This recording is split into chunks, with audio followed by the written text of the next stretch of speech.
Sean's just calmed down. Good job there's no camera in the commentary box. I've just had a bit of an attack of cramp here. Serves me right for doing no biking for several weeks, then going out on the rest day. Finally, it's calmed down. Sean has as well.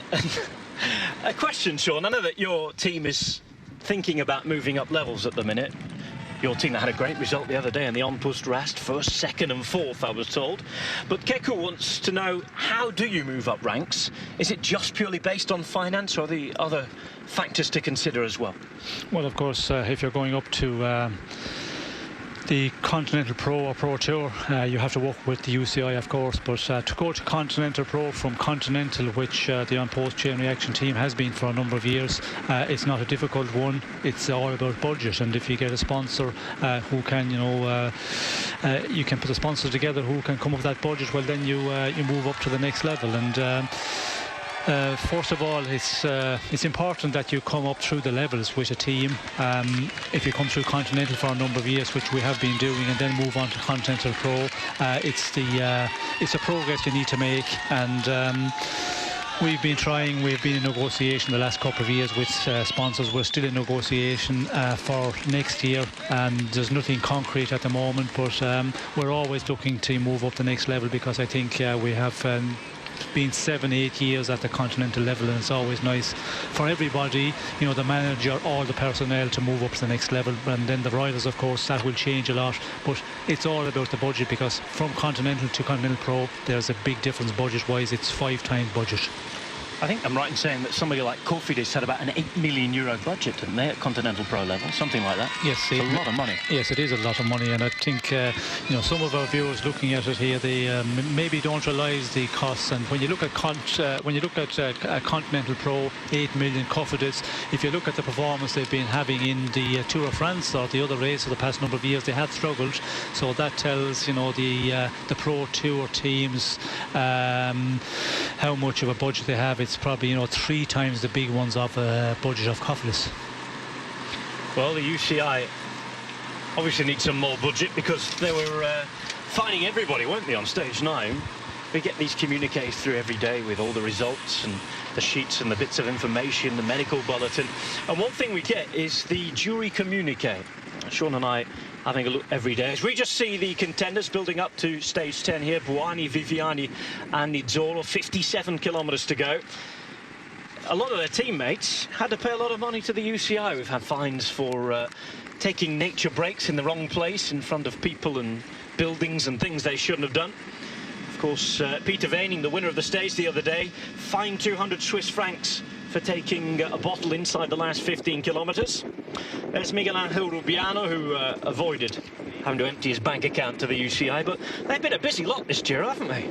Yes, they have been very strict, the Commissaires, and they haven't been afraid to give out the penalties or the fines to the riders. And of course, some certainly deserve. And if you take in Peter Weening's case, he took that 15 kilometres in the finish, and we mentioned that on Sunday stage. There was riders taking drinks inside the final 20 kilometres, which is the norm. When you get to the 20 kilometres, not allowed anymore. And he paid the price, 200 Swiss franc, and 20 seconds as well of a time penalty in the overall classification. Not any worry to him, but when you go out and win the stage, well, you don't even look at that, the 200 Swiss franc. But you go down to the list, and riders getting fines, and I think the one which is the modified back number, which is something the riders, they maybe they fold a little bit, and sometimes these numbers, the race number is very big, and it's difficult to get it on the rear of your jersey where the place is, without having obstruction to get your hand in to get your food and everything from your pockets. And there were 17 riders fined, and each of the riders were fined 50 Swiss franc each. I think the Commissaires is really coming down heavily on the riders this year, and it has been the start right from the start back in Ireland. Well, of course, with the numbers, they've got sponsors on the numbers. Some people perhaps folding over their own surnames. All the sponsors, as you can see, number 62 there, Oscar Gatto. And if the sponsor's view is not on show, then you can understand those fines, of course, because what's the point in sponsoring a race if you don't get the exposure? And we don't want the sponsors to go away.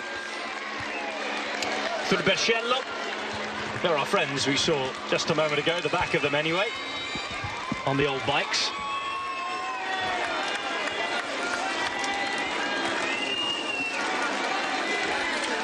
55 k's to go. Just listen to this. And this is an unimportant, in inverted commas, section of the route. Just shows how popular this race is. Sean, I'm being asked by Sandy Wilson. Apparently you went riding in Thailand in February. Hence the reason you're not suffering from cramp today like me. Did you enjoy it? Yes, certainly enjoyed it. I was a little bit concerned when I was invited to go out there, and it was from Bangkok to Phuket. You have this idea of Bangkok being a bit, being hectic, and it is hectic, and you're concerned about the roads and more so the traffic, but it was totally a different situation. When you get out 2 hours out of Bangkok, which we did by bus, and we got on our bikes, it was amazing out there. The roads were really good. Sometimes you get a little bit of broken surface, but it was minimum, and the traffic there, it was very tolerant to bike riders, and climate-wise, it was really good. It was 30 degrees every day, so it was perfect for biking. And the company, the company do bike rides out there, Spice Roads, really well organised, and I would not have any hesitations going back. And especially with our winters here, Ireland, in the UK, to get away from that climate. Any place is better than back in the rain, certainly in Ireland, and the cold and wind. Nice to get the sun on your back, as the riders have shown the last few days on the Giro d'Italia. Not just lunchtime in the peloton, look at that. Cornetto time in the car for Astana. Mr. Martinello and company. Thumbs up there. Of course, they'll have the television on there. And of course, it's important to be a skilled driver, isn't it, back in the car as well? It's a very dangerous job. Well, it is a very dangerous job, and you have to have a lot of experience in the mountain stages. That's where you need the experience, and you need to know exactly what you're doing. And a lot of the riders, Martinello, of course, he's an ex-professional, and when you look at the teams here, the number of ex-professionals, like there's a huge number of them were in the peloton, and that does have great importance, because they know exactly what they're doing, and the riders have confidence in the team directors as well. Because when you're coming downhill at 60 kilometres per hour, and you're coming through the cars, you have to have the confidence in the drivers. And we see when they're getting back after having a mechanical problem, the way the riders, they ride 2 inches from the bumper of the car. You have to have the confidence of the driver there. But all very skillful director sportives and managers. They've been in there themselves, most of them, so that helps big time. Back the chasing group. Megafarmer Quickstep doing a bit of riding today. Interesting, the gap has gone down to 3 minutes and 19. There's still a long way to go yet. Yes, I think the problem is, the two out in front. They've been out there right from the earlier kilometres, and it is, starting to tell now. A number of teams and just, rolling along on the front, and the gap is starting to come down quickly. And unfortunately, with two riders, it was always going to be so difficult. You'd need to take 35 minutes, maybe 40 minutes to hold on out here, and that is something a lot of people find it hard to understand, because when you have 15-20 minutes in an advantage at 50-60 kilometers to go, how can you lose that? But you can, because when the riders start pushing on the front, and you get 3-4 riders from each team, they're fresh riders, and with a small group out in front, you lose so much time so quickly. Now, last kilometre. We've seen a very, very technical bit of the course leading into here. This is what it's going to look like. We're going to have our view obstructed by quite a few trees, I imagine. Again, one turn, another turn. It's not exactly a straight finish run-in. It's ever so slightly uphill going round the corner here. 350 metres to go.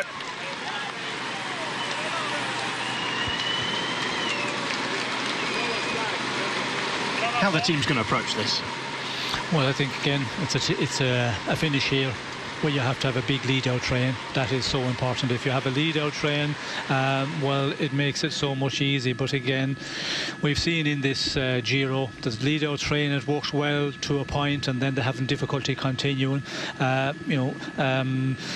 Trek, I think, are doing our Giants, sorry, have been doing a really good job, and in the final it's just falling apart a bit. And again today, when you see that it's turning all the time, there's no straight where you can see the finish 700-800 meters to go. It's just all the time turning, not really serious turns in the final couple of 100 meters, but still, you know, you need a teammate, two teammates there in the very final to take you into that final 150 meters. We've seen Giant have problems with that. We've seen Cannondale do a good job and then go to pieces in the end for them. We shall see what happens. King the Mountains right at the back. Julian Arredondo there. Peter Veining stage winner the other day, 1:59.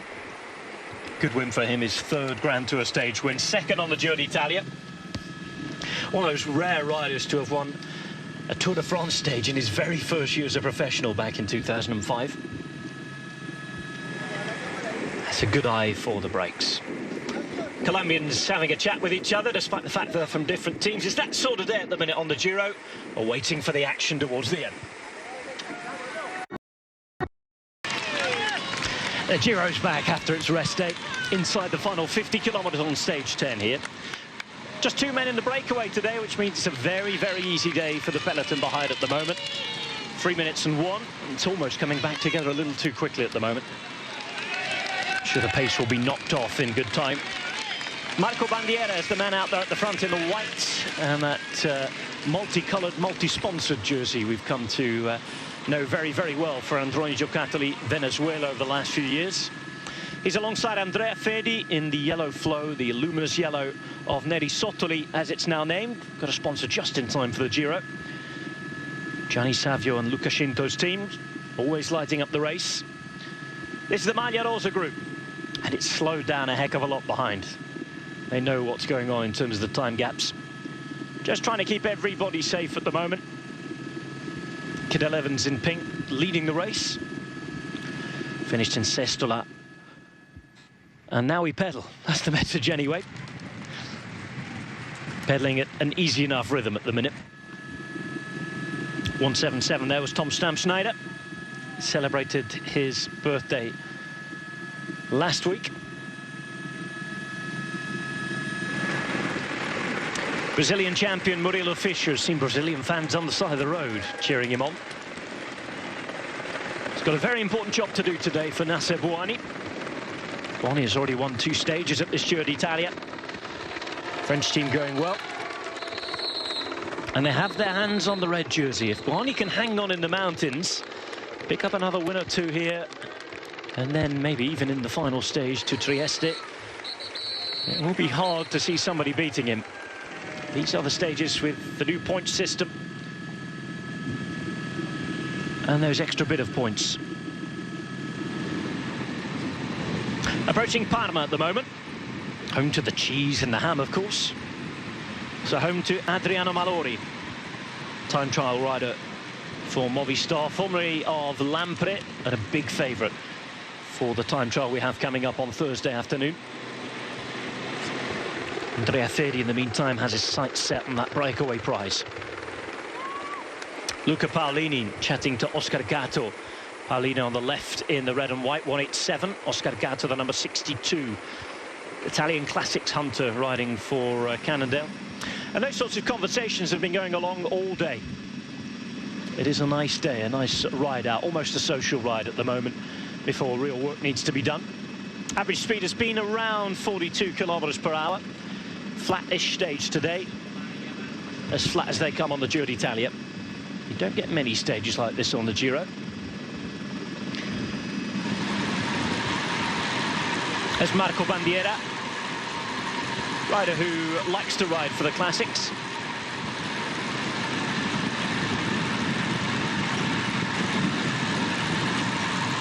Riding for an Andrea Fedi team who acquired their right to compete this Giro as they've done in the last few years, winning the Coppa Italia. They know the prize at the end of the road for it. Bandiera in his third Grand Tour. There's Andrea Fedi in the meantime. Talked about him at length last week with all the breaks that he was in running for Nizzolo. Fedi, a very faithful and strong worker in the peloton. in this first Giro d'Italia. 46.6 k's to go. We'll go through Parma and the centre of the city at around 41 k's to go. Famous in its history on the Giro, famous in other sporting realms as well. Its football team has conquered Europe previously.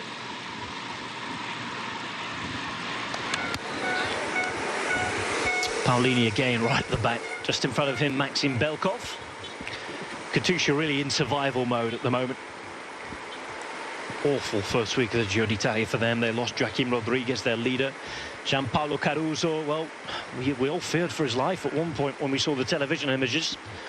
Thankfully, he is recovering. And Angel Vicioso, in the end, the worst of those who was in the crash. Cadel Evans going well. He stayed out of trouble. He profited on that crash to take the lead.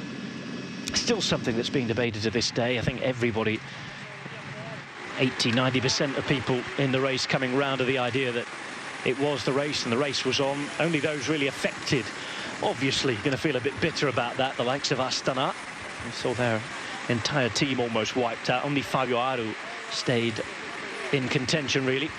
He's now their leader, the young Sardinian. 1 minute 39. There's Pozzovivo on your screen, the man we talked about so much at the start of the programme today, and the man whose name is all over the Italian press at the minute. And this is the Maglia Rosa group. Main group on the road, the only real group on the road, apart from the two riders up the front.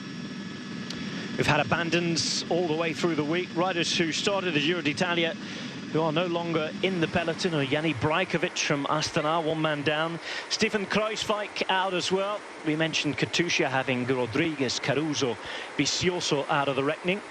Cannondale have lost just a one man. There's Oscar Gat on your picture going back to the car, but Neopro Davide Villela broke his collarbone last week. Edwin Avila arrived out of time the other day for Colombia. And of course, all the way back on the first stage, Garmin lost Coldo Fernandez and Dan Martin. Europe car, no more Maxime Mederel, so they're down to 8 men, as is the case for Giant Shimano. Marcel Kittel not starting stage 4 last week. Others joking around with each other's brakes there. Vladimir Gusev sneaking up behind Oscar Gatto. Oscar Gatto be quickly wondering why it was going a little slower there. And it's that sort of day. It's the sort of day when you can relax, and the pressure's off for most teams here. Pressure never really off these guys, even in the finale today. That's quite a loose helmet strap, isn't it, for Rigoberto Urán? He might as well not have the thing on there. No, it's not the way he should be wearing the helmet. The strap, he should be much tighter, because if you do have a crash, it's not safe that way. The final today will be a little bit more nervous. It's not, a pan flat run in, which we have all day. This little hill, and then the descent, as we in our route manual does say that a technical descent. So the riders will be made aware of that by the director sportifs, and that will create a little bit of nervousness, because the general classification men, again, they will want to stay very close to the front, because if there's a split in the 38-40 position, the peloton, you could lose 15-20 seconds very quickly, and we've been hearing that in the early part of the race as well. The sprinters teams say, the general classification helpers, general classification men themselves are getting in the way up here on the sprint, and it's going to be that way today, because they will want to stay very close to the front, as much to the front as possible. And we talked about Cadel Evans on Sunday stage. He was making one of the longer descents there, very much on the front. We will see that again today, where the race will be really nervous as we come to this final climb. And the top of the final climb is only 4.9 kilometres from the finish. We'll see how they take it on. It's one for control for these teams here on the front. Frances Deschamps and Giant doing most of the riding. Cannondale just left it off for the moment. Frances Deschamps riding for this man. Gone for the skin suit today. Warm enough to do so, and of course it can give you the advantage. Something that's been in fashion since Rob Hale started to do it a few years back. Former trackman. He needs to show it off today, because in the time trial he'll not give it much show. No, we won't be seeing much of Nasser Bouhanni in the time trial. He's gone for the red skin suit. But he does love his skin suit. We see him a lot in the shorter stages where he goes out and rides a skin suit. And there's many riders in the shorter stages in the tours where they go out in the skin suit. It's something which is relatively new, in the last 5-7 years. Before, it's something, if you started out in a skin suit, everybody would look at you and they say, what's the idea? But now it's the aerodynamics, I presume. It does help, quite a bit, and it's so much calculated now, the sprints and the aerodynamics of it. Every little helps. Well, there's so much competition in there, as you say. Every little does help. All about having those small advantages. 3 minutes and 7. Peloton really knocked things off, as you can expect. Of course, we've seen the beautiful parts of Italy this week, but we didn't particularly want to look at that prison down there on the right-hand side.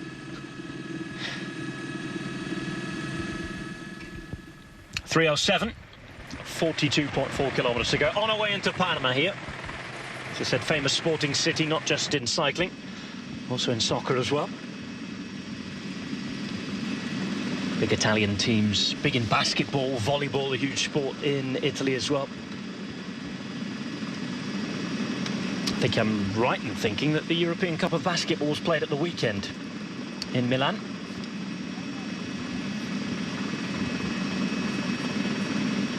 .42.1 Ks to go. And after we go through Parma, then everybody will start to think about that lead in and run into the final little climb. It's not classified, so no King of the Mountains points today, hence the reason that the blue jersey, Juliana Redondo, is just waiting, smiling, chatting towards the end. Movistar, well, Fran Ventoso injured. Don't expect him to go too much for a sprint today. He's actually doing a little work. Oh, dear. Yet again, we've had a rider go down. Moreno Moser this time. How's that happen? Moser is going to get back on his bike. He's expected to get quickly back on his bike, even on the most easy of days. Change for him, wheel changes as well. 9 pro victories, second Giro d'Italia for him. This should have been an easy day for him, shouldn't it? It should be an easy day, and it should be a trouble-free day for the moment. The final, okay, is going to be very heavily contested, and there's going to be a lot of moving on the front of the bunch, fighting for positions. But as we ride along, as we've been doing for many hours now, this should not be a problem. But again, we have talked, and you've just mentioned about Arredondo. He's on the rear there, and we see a few riders having a chat, and you only need a little bit of a slow up for some reason, and you're not concentrating, you're not watching what's happening out in front. Touch a wheel and down you go. Parma, home of that beautiful Romanesque architecture.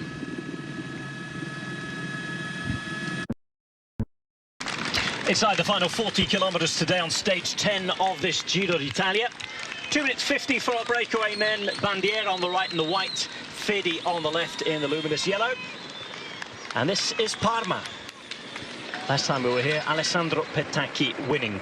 Going back to stage 9, Sean, before the rest, we've had a bit of time to think about it. We saw Peter Weening take a wonderful win in Sestola, but coming into the final, he himself admitted that he wasn't the favourite against Davide Malacarne, was he? No, in the race interview, we heard him talking that he tried to get rid of Malacarne on the difficult section. I think it was about 6-7 kilometres. Went on for maybe 2.5-3 kilometres, and you could see that he was really up in the pace to try to get rid of him. He was concerned for the sprint, and I put my hands up. I was the one who said, when we got to the final 2 kilometres out of the difficult section, I said Malacarne was the big favourite in the sprint, but that is bike racing. It's all about what you do in the end and how much you have left in the tank. And I think Malacarne, once again, he takes the front. It's the not the best position in a 2-up sprint. If you take the wheel and make the rider in the front begin the sprint, and we've been reading there about Peter Weening. He said that Malacarne took it up a little bit far out, and there was also a headwind, but I think Weening, he was the strongest, and if he had taken it up, I think he would have been stronger than Malacarne. He probably just dug deep to stay with Peter Weening in that difficult section there for 2.5 kilometres, and then was pretty much out of gas in the end. Interesting finish. Even the Italians, just like you, Sean, were watching the post-stage coverage on Italian television, and they were all expecting Davide Malacarne to do it. They wanted him to do it. He himself went on the television afterwards as well. Real good sport about it as well, congratulating Peter Beening, enjoying his riding, saying, well, it hasn't happened for me yet on the Giro, but he will keep trying. He's been in the break a couple of times, and they're with a French team who are going well for Pierre Rolland. As you mentioned, could be an important man. 37.8 kilometres to go, 2 minutes 49 as we come through Parma. Now, a few of you were asking earlier on, hashtag Eurosport Cycling, at Rob Hatch TV, about the Fernando Alonso project. Our colleagues on French television have been talking to Paolo Bettini, who is expected to be the main directeur sportif. He's now left the national job at Italy. And there's some news been filtering through today saying that they're quite optimistic about things now in Team Alonso. They look like they're going to have a very decent budget.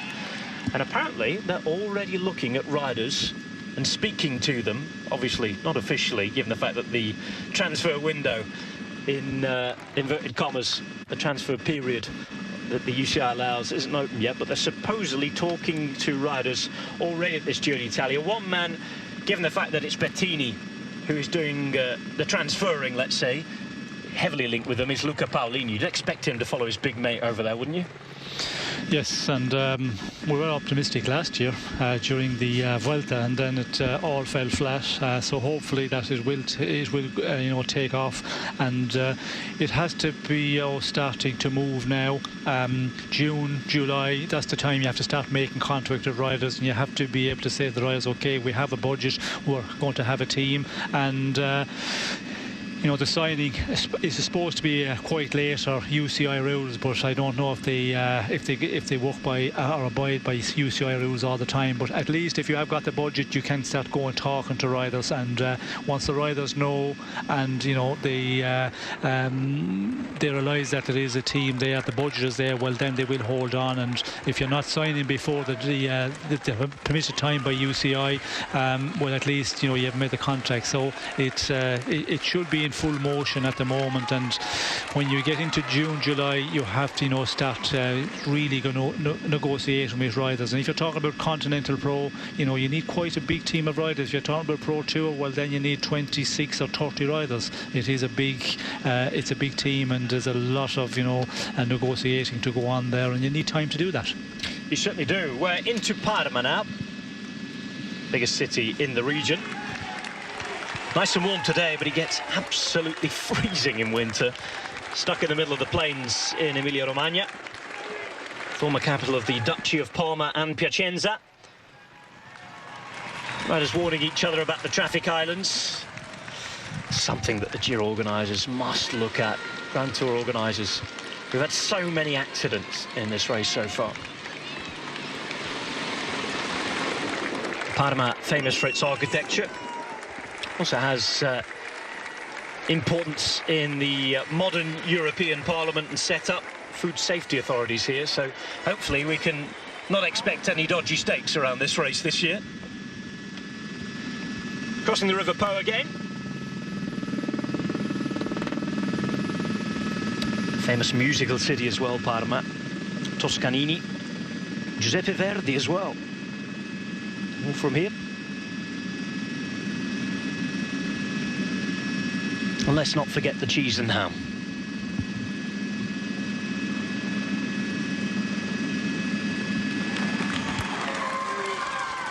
Ricardo Zeudel, Austrian champion. Had a nasty injury earlier on in the season, recovered well. Good for him to be at the Giro. And pot of Trek's interesting generation. Real renewal of the team over the winter. Murilo Fischer, the first of those in the blue for Française des Jeux. This gap at the minute just under 3 minutes.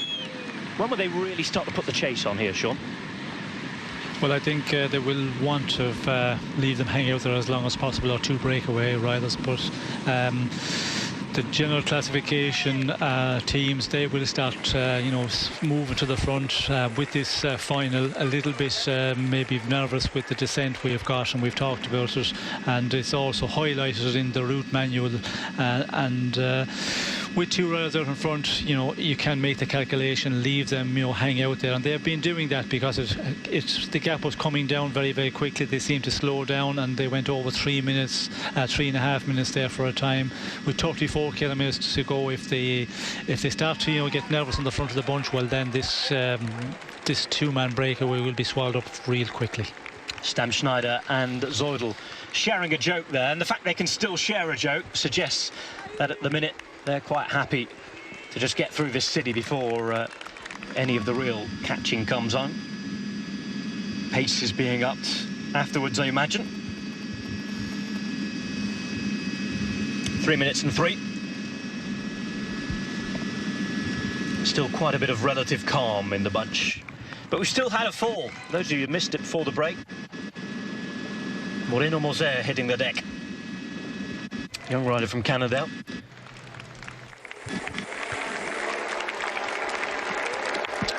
Paolini still at the back. It's going to be the phrase of the Giro, I think, that, with Davide Malacarne, the man who we were briefly talking about on the left-hand side. Colombian supporters are here, showing off the colours. So much riding on the Giro for Colombia this year. 14 riders. I can tell you, there is a giant, huge billboard of Nairo Quintana outside the Movistar headquarters in Bogota. Massive advertisement there, and Fuerza Nairo. Big slogan out there as well. They really are gunning for him to do something here. And of course, looking at stage wins for all the rest of their riders, not only in Team Colombia. And as we said him before, the invisible man, Rigo Uran, not many people talking about him, just because he's kept himself very, very quiet so far. But he's the best place of the Colombians at the minute. There's Sebastian Chavanel, going to have a very, very important job to do for Nacer Bouhanni today. And turning our attention towards the end today, you have to think that the way Bouhanni's been sprinting, Sean, the fact that he's now a big Grand Tour contender, he would have to be the favourite.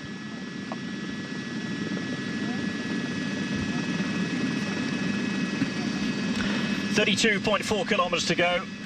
Breakaway doomed right from the off today. Fedi and Bandiera went very, very early. Here they are, keeping their advantage to 3 minutes and 21 seconds. Looking at the sprint, Sean, the way Nacer Bouhanni's been sprinting, you would imagine that he's the big favourite today. Yes, when you consider everything today, I think the final as well. Very technical, and you know, we know Nacer Bouhanni, the way he can, you know, manage the technical run-ins. He's, you know, a real good bike handler. He's not afraid, you know, to just push and you know, put the elbow out when the other riders start to you know, try take his position. And the form is in as well. The question is, the past 2 days, how's he got through? Did he suffer a lot in the mountains? Because he does, you know, have difficulty getting through the mountain stages, and that's, you know, only the medium mountain stages. Looking on past form, I think he's going to be the man to beat. You know, can the other teams, and as I mentioned earlier in our programme, it's going to be important if you have a team who have 3-4 riders on the front and can take the rider at a very fast pace into that final straight. And it's a very short one, you know, it's only 250 metres, maybe less before you can see the line. And, you know, if you have a team running very, very fast, from the time you see it, you know, you have the rider into the final 200 metres, and you know, that is a great advantage if you have a lot of teammates. And I think we can expect this quite a bit of pushing about for positions in the final kilometre as well. Team Jaime Shimano, they're going to try and make it difficult for Bouhanni if he is isolated and he hasn't got any teammates with him. Mechanical for the Movistar rider on your picture. Problem with the saddle as well. Just needs adjusting. Now's the time before the chase is really on. Movistar have a job to do, and that's to keep Nairo Quintana out of trouble. The rider looks to be Andrea Amador, the Costa Rican. Andrea Amador Bitsakova also has Ukraine blood in him. There's the man we were talking about, all skin suited up, as he generally is for the big sprints in the nice weather. Nacer Bouhanni, former French champion. Got his first Giro d'Italia stage win, his first Grand Tour stage win last week. Took 2 of them. Of course, he took that semi-neutralised stage in Bari, and then, as you said, Sean, quite rightly, he would have been very, very happy to get his first proper win the other day, let's say, with everybody competing at once. That would have felt good. Yes, well, as a sprinter and against all the other sprinters here to win in the style that he won his second stage, a really hotly contested sprint. The first one, you know, that neutralised on the laps, and then the final lap of, I think it was 6 kilometres, they allowed the race to just go on from there. So he won a spectacular stage on his second stage victory here. Movistar with Nairo Quintana safely on the left-hand side in the green and blue. There's Michele Scarponi, now a man who has said publicly that he is now there to work for Fabio Aru. So the stress is off him. Expect him later on in the Giro to go and try and win a stage. But for the minute, with Aru well placed at 1:39, it's going to be a really interesting week, certainly this week, to see how far Aru can get and whether he's still in contention towards the end of the week and going into that final hellish week of the Giro. Anything could happen. We're going to get a real indication as to the young Sardinian's talents. Yes, and if he puts up a good performance, you know, in the first big mountain stages, if he gets to the time trial without losing too much, and then in the big mountain stages he does some real good performances, again we will have the press coming down, and, you know, is he capable of winning the Tour of Italy at this moment? And you only need one good performance in the mountains and they start to talk about it, they start blowing him up, and that becomes a difficult one for the rider, because then all the press is about, and sometimes that can be the downfall. After that they just, you know, start to struggle and it starts to work on them, the pressure is on. And we've seen in the past some riders, you know, when they come up and they are having, you know, an easy time, a quiet time from the press wise, and then they do a performance, or if they get into the race leader, it can be, you know, a real difficult one. Some guys can carry it, you know, so much better, but Aru at the moment in a real good position, and how far and how good will he be in the very decisive stages of this Giro, we have to wait and see. Well, the good thing for Aru, I think, certainly, is the people he's surrounded by. They've all had experience of being in leaders' jerseys and being at the top, riding for general classification. I'm looking at Scarponi in particular. Mikel Landa sometimes as well at Euskaltel in the smaller races has been in charge when he's been a youngster as well. Paolo Tiralongo, been around for donkey's years, still riding the Giro d'Italia. He had a go at trying to win it a couple of years ago. Gasparotto, former Italian champion, and the man who's been at the side of a Grand Tour winner for years and years, Valerio Agnoli. He's got loads of experience surrounding him. Well, he's got huge experience, and, you know, some really strong riders. Again, that can be an advantage if he gets up there in a good position. He certainly will have the support, but that can also be his downfall, because when you have the team and the team briefing before the start in that team bus in the morning, and, you know, everybody is going to be working for you, and, you know, you look at Scarponi and the riders, the names are there, that can be very difficult. You feel the pressure on, and that's when you can crack. Think back to your career, Sean. Was there ever a moment when you saw the team working for you and you felt that little bit of vertigo? Hang on, I've got to perform here. Yes, there is a lot of times like that, and certainly in the beginning when you start performing well in stage races, like a week-long stage race, a 10-day race, and it goes on then in the big tours, for example. And even when you're you know, performing well, you have won a number of stage races like a Tour of Switzerland and other, you know, big events in the 3-week tours. There's a team there and there are a lot of riders working for you, and they work a lot during the day. Then you feel, you know, you have to perform in the end, and that does put a lot of pressure on you. The gap has gone out again, almost 4 minutes here now, inside 27.2 kilometres to go. Bouhanni's team still doing the lion's share of the work alongside Giant Shimano.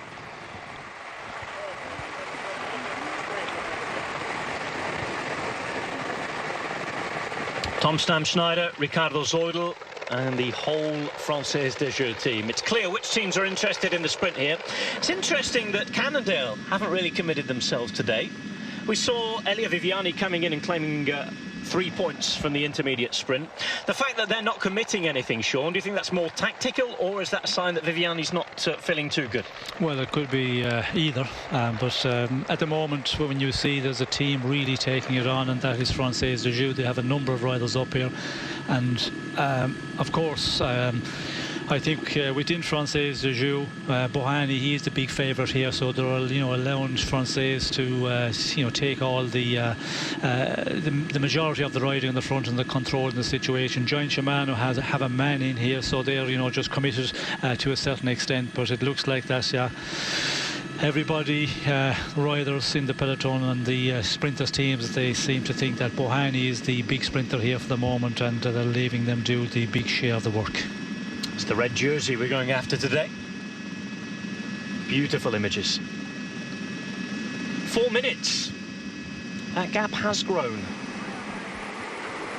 It could work between Bandiera and Fedi, who are getting to know each other fairly well in the breakaways this year.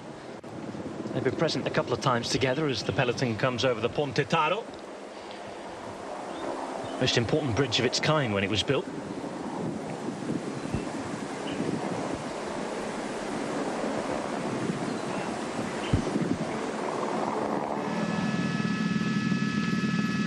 Chase is on again then.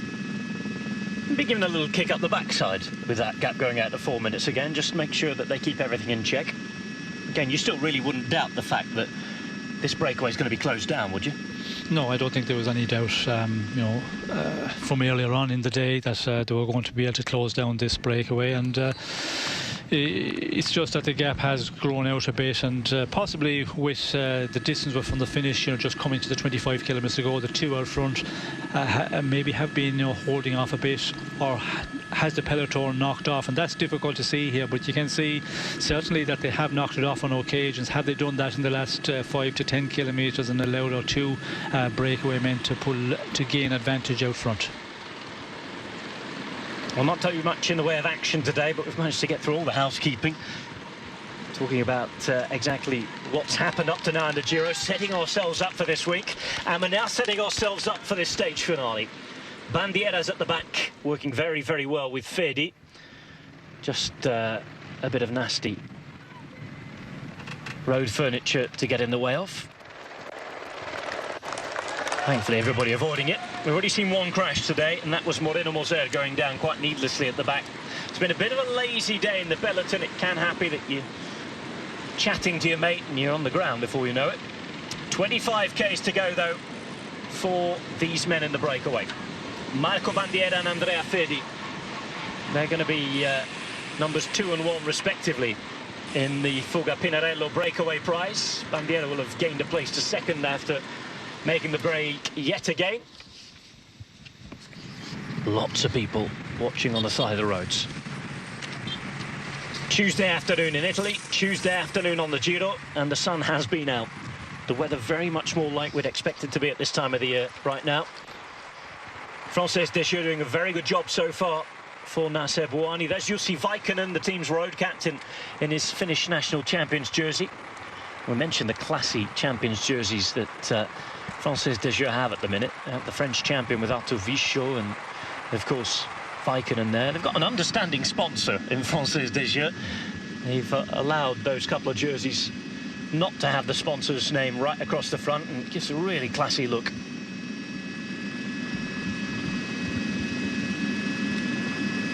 "15 seconds chopped off the gap.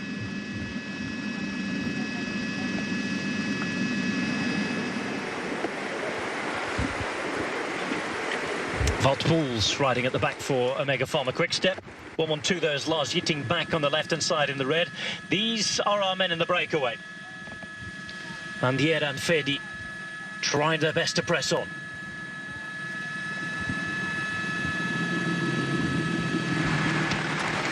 Cadel Evans in pink. 23.7 kilometres to go. Today is all about staying safe. Smiling and happy at the minute. Wants to stay on his bike, and well, we've got a bit of a technical finish coming up. GC guys will start to get a little nervous towards the end here, certainly with all the crashes we've had. And if we think back to the last sprint stage, Sean, it certainly wasn't all plain sailing. Bouhanni, yes, he won. He came fantastically on the inside to win a sprint, but we had a couple of riders down. We had Quintana caught up with a puncher as well. In the end, it was in the final 3 kilometres, and he was given the same time as everybody else. But it's not all plain sailing today. It's not going to be easy, as well as catching this breakaway, which should be an easy enough task if everybody's interested. It's all about dealing with the nerves and making sure you don't lose the Giro on a silly stage. Yes, and the final today, I think, is a one for concern. You know, if we had a non-technical run in, well, then it would be a bit more relaxed. We can see here there's a bit of movement already, just inside the 25 kilometres. They finished 22.9 at the moment. They'll be all aware of the technical final 6 kilometres really, and it is a concern for everybody. The downhill section is well thrown in when they get over this non-categorised little climb in the end that has 4.9 kilometres. So I think, you know, a combination of things. They're thinking about this final, and the pace is starting to go up a little bit earlier on. Of course, the breakaway 3:25, they pulled out a nice advantage, but I think if it was a pan flat run in big rolls all the time, it wouldn't be as nervous, and I think we will see that it will get nervous that bit earlier because of that combination of obstacles, the descent, and the technical corners in the end. Well, this is interesting, a very interesting development. Orica Green Edge coming to the front. Does that mean that Michael Matthews is feeling good enough to have a go at this? We shall see. There's no other reason they would really be riding. Of course, there's no general classification man to keep safe for them. Asher Dessert will probably be riding for Davide Apollonio. Certainly not Domenico Pozzovivo today. Who are the other adversaries for Bouhanni today? We've talked about Elia Viviani. He's had a bit of a fever, bit of a problem. He did come through and win that intermediate sprint, though. We've seen Giacomo Nizzolo, all those second places. What's a first place today? What about Ben Swift and Sky? He's been quiet since those first opening sprint stages for obvious reasons. Kept himself and Sky have kept 9 men in the Giro so far. Is today a stage that you'd be looking for him to have a go at, given the fact that it is quite technical and we've got a bit of an uphill drag as well? This could be a day where he's trying to upset Bouhanni, isn't it? Yes, well, I think Ben Swift definitely has to try and be up there if he's feeling good enough, and you know, if his injuries as well are not too much of a hindrance, and that's the question: how well they have been feeling the last number of days. Are you starting to get better? And all the sprinters here will be, you know, able to get over this little climb and get into the final. So again, we're going to see one of these hectic finishes here, and certainly Ben Swift, I think, if he is feeling in good condition, well, then he will be up there, and Sky will be trying to keep him in a position that he can contest the sprint and have a go for a stage victory. And you know, the Team Sky certainly need a victory here, and it would take, you know, a lot of pressure off. If they get a stage victory, well, then it's, you know, already a good first 10 days in the Giro for them, as is the situation for a lot of other riders as well, and a lot of other teams. You know, Nizzolo, he's been very close. Trek Factory Racing, they would love to get a victory because it's same situation. It just makes the early part of the Giro for them, and it just goes on and on the list. There's a number of teams and a number of riders in exactly the same situation. Luca Mezgec as well just missed out in Bari after that gear problem. He was led out well into the next sprint stage. Not naturally as fast as Bouhanni, but again, given the fact that it's slightly technical, there's a bit of an uphill drag, certainly might be a little bit of a leveler out there on the playing field. 20.6 kilometres to go. The gap goes back below 3 minutes now. The chase is seriously on, and we have all the interested parties riding on the front of things.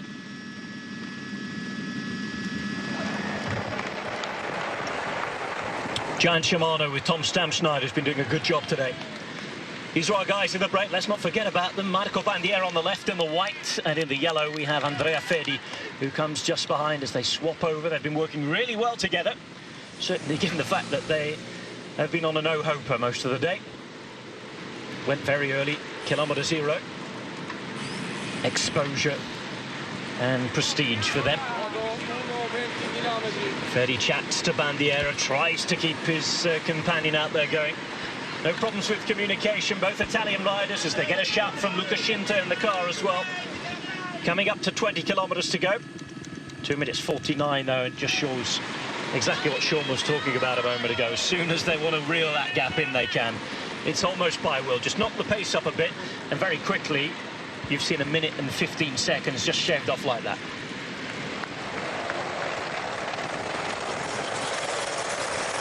Oh, look at green edge, right in the centre. And this is where we're going to get those little bits of a fight. Sprinters complaining afterwards that GC guys are messing up their lead-outs because Evans is escorted to the front, as is Uran. And expect to see the same soon for Nairo Quintana.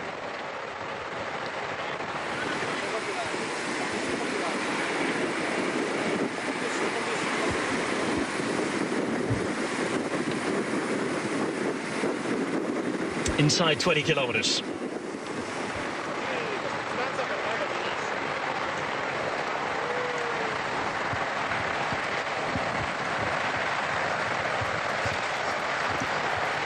"19 kilometres remain on stage 10 of this Giro d'Italia. 2 minutes and 30 for the breakaway. A break that has just 2 single men in it. Andrea Fedi and Marco Bandiera, as both GC and sprint trains come to the front. It's nervy, but the pace is on. The chase is on. And we're coming very, very quickly to the conclusion of the stage towards Salso Maggiore Terme. Last Giro finish here in 1988. But we've been down the years all the way since the 1930s, when Gino Bartali was the first winner of a stage here. Cannondale just making their way up on the right-hand side in the light green. They'll really want to do something for Elia Viviani, but remember, he's had a bit of a fever. As well as Viviani, we're looking at the favourite Bouhanni, who's in the red points jersey at the minute. The likes of Apollonio for Agi Desert, Belletti for Androni. We've seen also sprints going really well for Ben Swift, Nizzolo in this Giro so far. There's no Francesco Chicchi anymore. Luca Mezgec is now the giant man, given the fact that Marcel Kittel climbed off earlier in the week. Roberto Ferrari as well, involved in the intermediate sprint. 20 k's to go for the peloton, and the gap coming down really quickly now. 2 minutes 15, but it's the rate at which it's coming down. We can see them being caught very, very quickly indeed, unless the pace is knocked off. Well, they want to keep the pace high as well, Sean, because we've got this little climb coming up, and they don't want any attacks that are going to confuse everybody, do they? No, it's going to continue on from here. I think we can see in the peloton it's starting to go at a very fast rate, and you know, there's a lot of teams, the usual, taking control here. 3, 4, 5 riders keeping their general classification men up front, or the sprinter in the team, and you know, there's a lot of movement, and it's going to, you know, just get more contested for places on the front of the bunch. We've had a couple of crashes. One of the BMC riders is down, happening right towards the back of the peloton. 206 there is Ivan Rovny of Tinkoff Saxo, but there was a BMC rider down, and that's not looking good. Doctors in and around. It's not the pink jersey of Cadel Evans, it's Yannick Eisen, Belgian rider, who's in this team as part of that very, very strong unit around Cadel Evans. You can see, actually, it's happened quite high up in the peloton, not just towards the back. Yannick Eisen, 1 hour and 4 minutes back, looking in pain. The doctors already having a look at him. The only man who was on the ground, really, this is where it happened, about a third of the way down the peloton. Ivan Rovny hitting the deck, but getting on his bike very quickly. And this isn't good for BMC. Talking about the good week they've had with Cadel Evans, everybody's managing to stay in the race so far. And Yannick Eisen now hitting the deck. Of course, numbers are going to be important in the final week. Yes, very important. And Yannick Eisen, you know, a real strong rider to ride maybe on the flatter sections. And when you lose a man, it, you know, it takes a lot from the team, and it's not looking good there. He seems to be holding his wrist, and you know, he's certainly suffering for the moment. There's a little bit of shock after, you know, hitting the ground. nothing in the middle of the road there. It was just a normal touch of wheels. Again, that pushing for positions, and it was probably 40, 50 places down, 60 places down the peloton. So relatively well up in the peloton, but we're getting to that point where they all want to move up, and everybody wants to get to the front to look after their leader in the team. And we're going to maybe hopefully not have more, but I'd not be surprised with this final that we could have some more problems in the final. It's been the case every single day of the Giro so far. There hasn't been a day where there have been no nerves towards the end. Yannick Aysen, the young Belgian rider who rode in Catalonia and in Trentino to build up his condition for this race, may well be about to abandon it in an ambulance. We shall see. 1 minute 39 in the meantime for Bandiera and Fedi. Pace is up. It's almost curtains for these guys. Working hard, but just not hard enough. It would be almost physically impossible for them to keep it out here, given the hunger behind. Again, traffic islands. Once more, those red flags waved. For the minute, everybody's safe through here.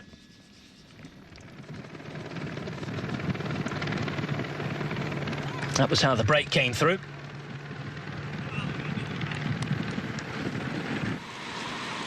.136, Andrea Fedi on your picture, Marco Bandiera out to the left. Both Italian riders, both riding for Italian teams. Favourite today is a Frenchman, Bouhanni of Française des Jeux.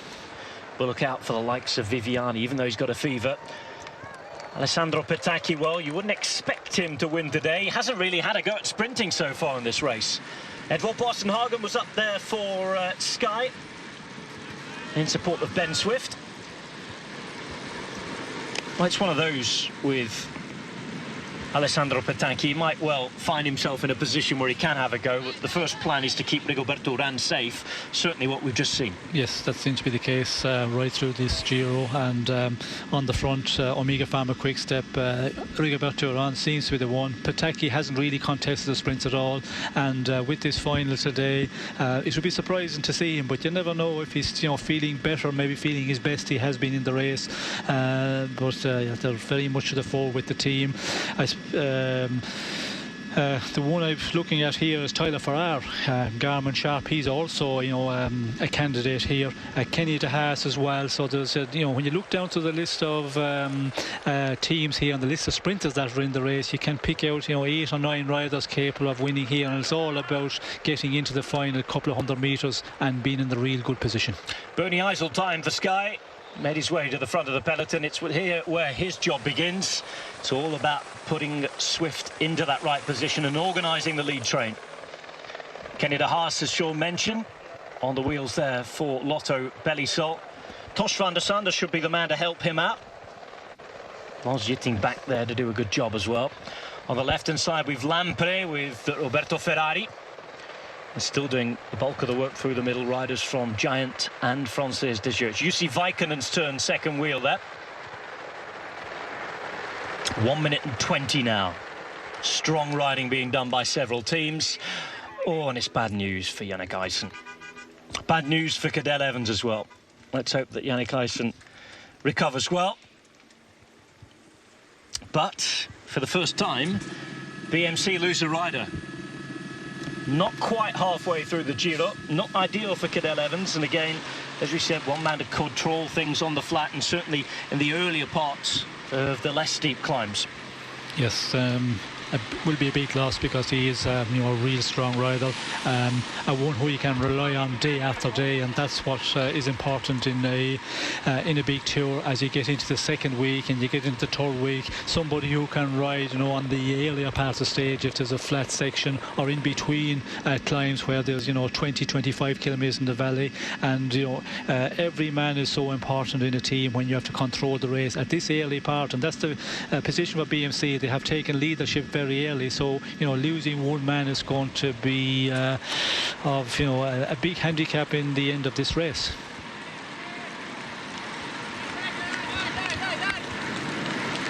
Gap just over a minute here. Coming down very, very quickly though. Inside 13Ks.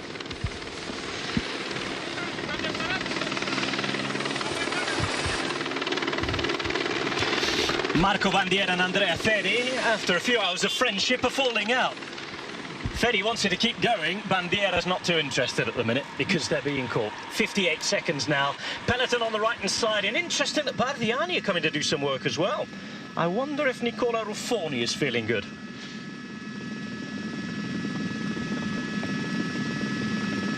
Maglia Rosa group of Cadel Evans, who's just lost a very, very important domestique. Yannick Eisen going down in a silly nothing crash halfway through the peloton. I'm afraid that Yannick Eisen has left the Giro d'Italia on a stretcher. We hope that he will get well soon. But in the context of the race, BMC having a lot of controlling to do. And they have lost a key man. Flick of the arm there. Come through and do some work. Bandiera on the front, Fedi just behind. 53 seconds with 12.1 kilometres to go. Sean, just explain to the viewers, if they've tuned in a little late, what we've got coming up. A little bit of a climb to start. Yes, we have a little bit of a climb. A non-categorised climb, we must point out, and you know, it tops out at 4.9 kilometres from the finish, and then there's a descent which goes on for roughly, you know, 1,600 metres, 2 kilometres, and quite technical. And at that point of the race, it will be on long before. As we can see, it's already on here. The pace is really pushing up with 11.7 kilometres to go, and that is part of the reason this climb, I think, is causing concern for a lot of teams and the general classification men more than others, but the sprinters know they can get over this climb and contest for a stage victory. So it's going to be important. First of all, at the top of the climb, you're in a good position in the top 20-30 riders, certainly, and the more to the fore, the better, the safer you are. Everybody trying to stay safe. The road narrowing here on the rural roads heading into Salso Maggiore Terme. Hot pools coming close to the front.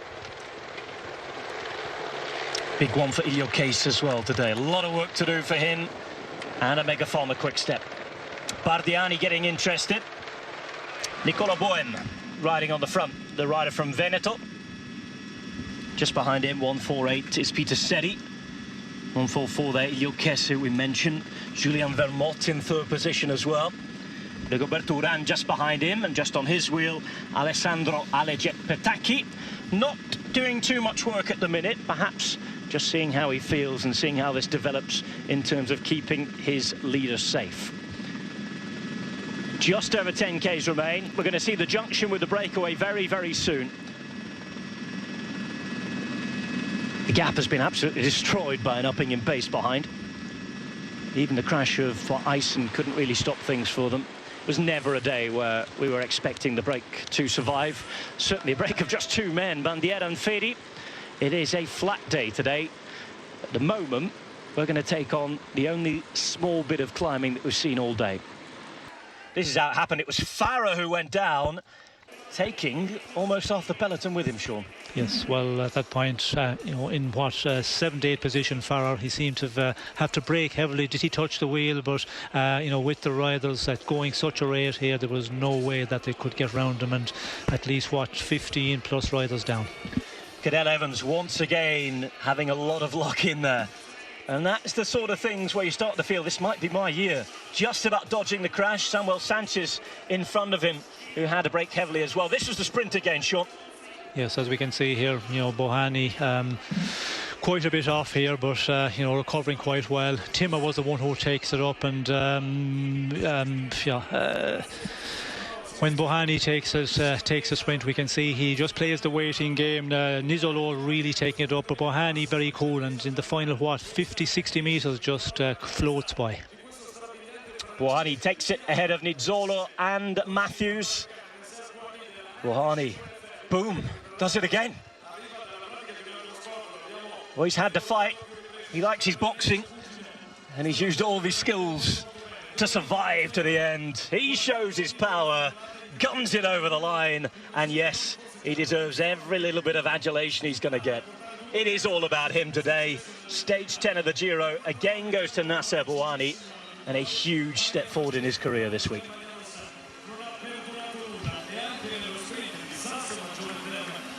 All of his power on show.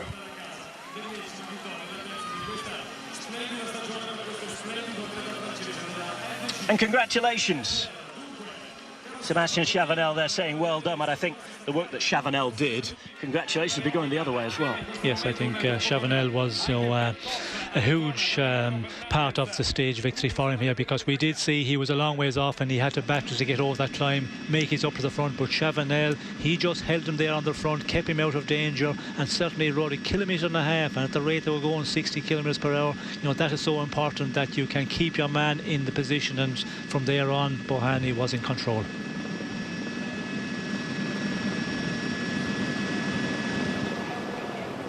Here's the winner. Félicitations à sa 3e victoire sur ce Giro, mais c'était dur le dernier 10 km avec le petit côte et It le was difficult in the virage. last 10 kilometres today. Au final, ça roulait vraiment très vite. Well, at the end, it was really, really quick. But of course, my team did it absolutely perfectly. Dans des dispositions idéales pour le sprint. But of course, they all helped me. They were all ready to help me.